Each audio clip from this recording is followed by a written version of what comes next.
Nah, untuk mengklarifikasi maka lakukan tes DNA ya, karena satu-satunya tes DNA yang bisa dijadikan bukti. Mantan Gubernur Jawa Barat Ridwan Kamil tengah menggegerkan publik setelah muncul dugaan perselingkuhan dengan model majalah dewasa Lisa Mariana. Isu dugaan perselingkuhan Ridwan Kamil ini mencuat setelah Lisa Mariana terang-terangan mengungkap berbagai bukti yang disebutnya menguatkan tudingan tersebut. Melalui Instagramnya, Lisa Mariana membocorkan sejumlah bukti berupa tangkapan layar percakapan. Dalam salah satu unggahannya, Lisa bahkan membagikan tangkapan layar video call dengan seorang laki-laki yang ia klaim sebagai Ridwan Kamil. Tidak tinggal diam, Ridwan Kamil pun akhirnya buka suara terkait tuduhan yang diungkap oleh Lisa Mariana. Ridwan Kamil menyangkal tuduhan yang mengklaim jika dirinya pernah berselingkuh hingga menghamili Lisa. Ridwan Kamil juga mengaku bahwa tudingan-tudingan yang dialamatkan padanya merupakan berita bohong lantaran ia telah difitnah oleh Lisa Mariana.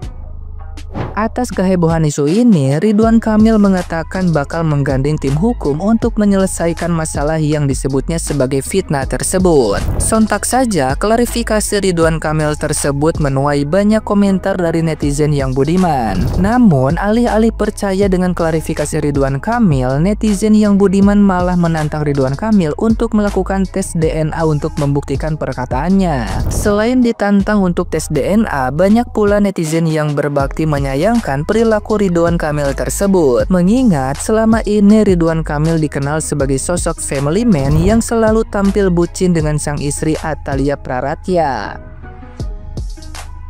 Nah, gimana nih menurut netizen yang terhormat? Silahkan berkomentar ya. Ridwan Kamil diduga punya ani-ani. Jadi lagi viral banget, ada satu perempuan namanya Lisa Mariana. Dia itu ngaku punya baby dari Kang Emil. Alasan dia muncul ke publik adalah untuk memperjuangkan hak anaknya, cenah. Harusnya sih gue mendukung sesama perempuan gitu ya, tapi sorry banget kali ini gue gak mau. Yang pertama, Ridwan Kamil ini mantan pejabat publik dan semua orang juga tahu profilnya kalau beliau ini berkeluarga. Jadi nggak mungkin beliau ini mengaku duda. Yang kedua, gue belum mau percaya itu anaknya RK kalau belum ada yang namanya pembuktian tes DNA. Dan netizen stop deh mirip-miripin mukanya anak dia sama RK. Takutnya kayak yang udah-udah gitu kan ya, mirip-miripin muka terus dirujak tuh se-Indonesia. Taunya pas tes DNA bukan anaknya. Lagian masa sih Simba ini enong-enong, secara mukanya tuh nggak enong-enongable banget gitu. Menanggapi kasus Ridwan Kamil ya, dalam konteks ini Ridwan Kamil tidak bisa dipidana, tidak bisa dihukum kecuali istrinya yang melaporkan overspell atau perzinahan ya. Berkaitan dengan si wanita, jadi pertanyaan apa yang dimau. Kalau memang dia pengen anaknya itu mempunyai hak, mempunyai meminta pertanggungjawaban dari RK, maka saran saya adalah lakukan uji tes DNA, termasuk si RK, untuk membuktikan bahwa ini bukan berita sebenarnya, bahwa dia adalah bukan anaknya. Nah, untuk mengklarifikasi maka lakukan tes DNA ya, karena satu-satunya tes DNA yang bisa dijadikan bukti nanti apabila si perempuan melakukan permohonan pengakuan anak, sehingga hak keperdataannya juga melekat kepada si RK, kepada ayahnya. Kalau memang itu terbukti ada hubungan biologis, jadi harus ada tes DNA.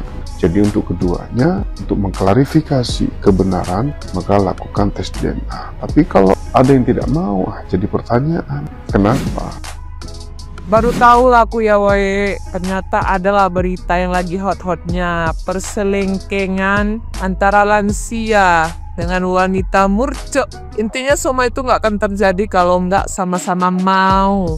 Ya kalau anak udah lahir ya otomatis status kau sebagai seorang ibu, dan otomatis kau juga akan meminta hak anak kau. Itu memang kewajiban seorang ibu. Tapi kau lupa cara menghargai diri kau sendiri, membuat diri kau berharga. Dan teruntuk kau, bapak lansia, aku bilang, apalagi lah yang kau cari? Sama ya bentuk lubangnya. Bukannya kau perkuat iman kau, ya malah kau perbanyak anak kau. Banyak loh orang yang kagum sama kau, orang yang salut sama kau, yang sempat simpati sama kau, sekarang langsung bertolak balik. Lagi rame banget yang ngebahas masalah Gundik yang tiba-tiba muncul di permukaan yang katanya meminta keadilan atas nama anaknya. Gue gak ngerti nih, keadilan apa yang harus dia dapatkan dengan dia menjadi seorang gundik. Yang pertama, gundik itu adalah pekerjaan lu, ya kan? Nah, kenapa sekarang lu malah minta keadilan? Yang namanya pekerjaan itu adalah akan mempunyai resiko ditanggung sendiri gitu ya. Ibarat katanya nih ya, lu ini kecelakaan kerja. Gue gak ngerti sih benar-benar kecelakaan kerja apa sengaja gitu kan. Karena kalau emang lu pekerjaan lu itu adalah gundik, kenapa lu tidak memberikan keamanan pada diri lu sendiri gitu? Kenapa lu ngebiarin itu terjadi gitu, kehamilan itu terjadi sama diri lu, sedangkan pekerjaan lu di situ. Nih ya, kalau orang-orang normal, kalau mereka yang kerja terus terjadi kecelakaan kerja, mereka bisa melaporkan itu ke BPJS Ketenagakerjaan. Nah sekarang lu mau dilaporin kemana? Mau dilaporin ke tenaga pergundik-gundikan gitu? Lagian nih ya mbak ya, apa sih yang lo tuntut? Hak apa yang lo tuntut? Secara hukum, hak itu tidak akan lo dapatkan gitu. Karena apa? Yang pertama lo jadi gundik. Karena kalau jadi gundik itu tidak ada tercatat di dalam hukum gitu yang menuliskan ketika seorang gundik mempunyai anak dan anak itu harus dinafkahi. Tidak ada mbak.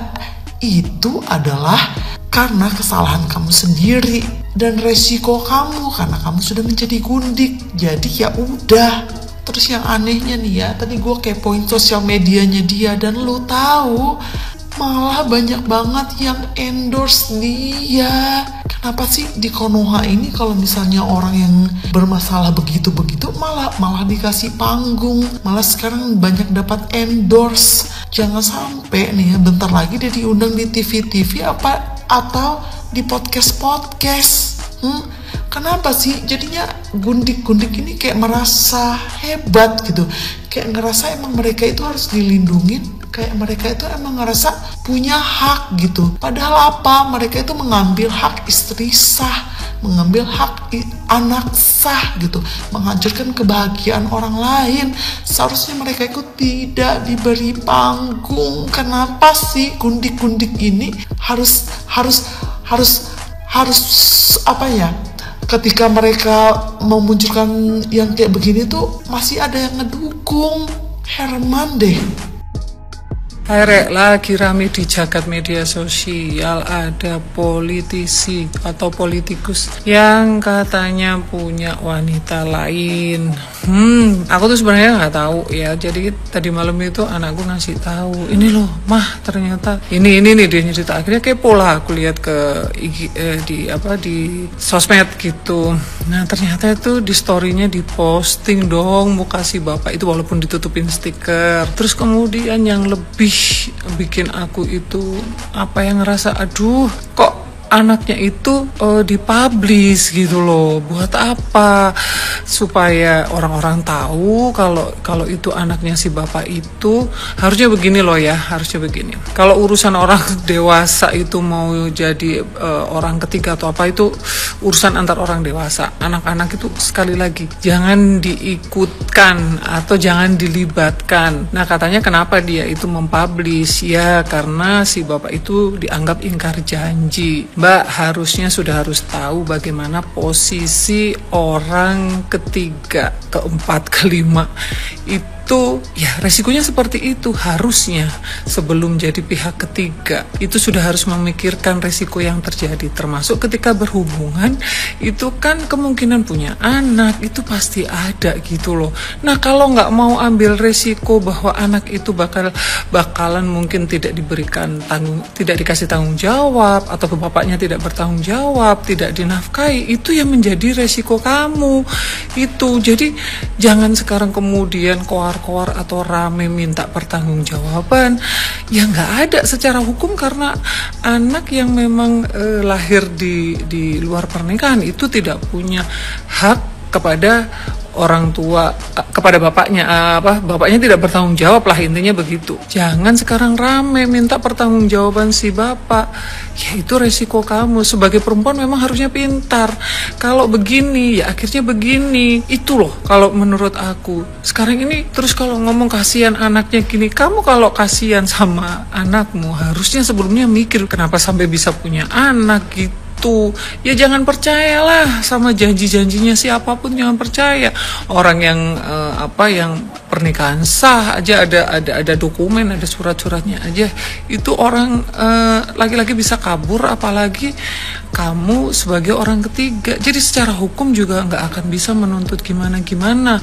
Itu misalkan juga terpenuhi kebutuhan anakmu atau bapaknya bertanggung jawab, ya itu karena mungkin juga rasa iba sih gitu loh. Ya masalah percaya nggak percaya tentang hubungan si bapak politisi dengan perempuan ini nggak tahu ya, aku no comment. Cuman ini aku ngelihatnya ya kalau dari sisi perempuannya ya jelas-jelas salah, mutlak itu salahnya gitu. Sudah tahu bakalan begini masih aja mau sampai punya anak. Itu kalau sekarang rame katanya demi keadilan anak minta pertanggungjawaban karena si bapak menjanjikan begini, alah itu tanggung jawab ada di kamu, sepenuhnya itu ada di kamu, karena secara hukum dan secara pernikahan itu juga tidak sah. Jadi ya berhati-hatilah sebagai perempuan, ya harus pintar-pintar gitu loh.